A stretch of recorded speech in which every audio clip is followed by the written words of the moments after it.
ഇപ്പോൾ Amazon fire T V സ്റ്റിക്കിൽ നിങ്ങൾക്ക് developer option enable ചെയ്യണമെന്നുണ്ടെങ്കിൽ എനേബിൾ ചെയ്യാവുന്നതാണ്.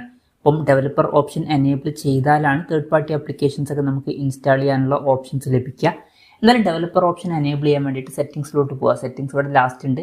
അതിലോട്ട് പോയാൽ താഴെ നമുക്ക് മൈ ഫയർ ടി വി എന്നുള്ള ഓപ്ഷൻ കാണാൻ പറ്റും. അത് സെലക്ട് ചെയ്യുക. അത് സെലക്ട് ചെയ്താൽ എബൌട്ട് എന്നുള്ള ഓപ്ഷൻ കാണാൻ പറ്റും. അതിൽ ക്ലിക്ക് ചെയ്യുക. അതിൽ ക്ലിക്ക് ചെയ്താൽ Fire T V Stick HD അല്ലാന്നുണ്ടെങ്കിൽ ഫയർ ടി വി സ്റ്റിക്ക് എന്നിങ്ങനെ ഓപ്ഷൻസ് കാണാൻ പറ്റും.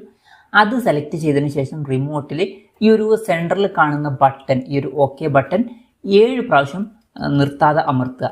7 പ്രാവശ്യം ഇങ്ങനെ അമർത്തി കഴിഞ്ഞാൽ ഡെവലപ്പർ ഓപ്ഷൻ ഓൺ ആയിട്ട് വരുന്നതായിരിക്കും. അപ്പം അതിനുശേഷം നമ്മൾ ബാക്ക് അടിച്ച് നോക്കുകയാണെന്നുണ്ടെങ്കിൽ ഡെവലപ്പർ ഓപ്ഷൻ ഇവിടെ കാണാൻ പറ്റും.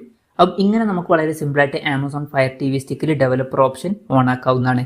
ഈ ഒരു വീഡിയോ നിങ്ങൾക്ക് യൂസ്ഫുൾ ആയി എന്ന് വിചാരിക്കുന്നു. എന്തായാലും ഈ ഒരു വീഡിയോ പറ്റിയിട്ടുള്ള നിങ്ങളുടെ ജെന്യുവൻ ആയിട്ടുള്ള അഭിപ്രായം ജസ്റ്റ് ഒന്ന് കമൻറ്റ് ചെയ്യുക. അതുപോലെ തന്നെ ഇതുപോലുള്ള വീഡിയോസ് ഇനിയും കാണാൻ താല്പര്യമുണ്ടെന്നുണ്ടെങ്കിൽ ഈ ചാനൽ സബ്സ്ക്രൈബ് ചെയ്യാവുന്നതാണ്.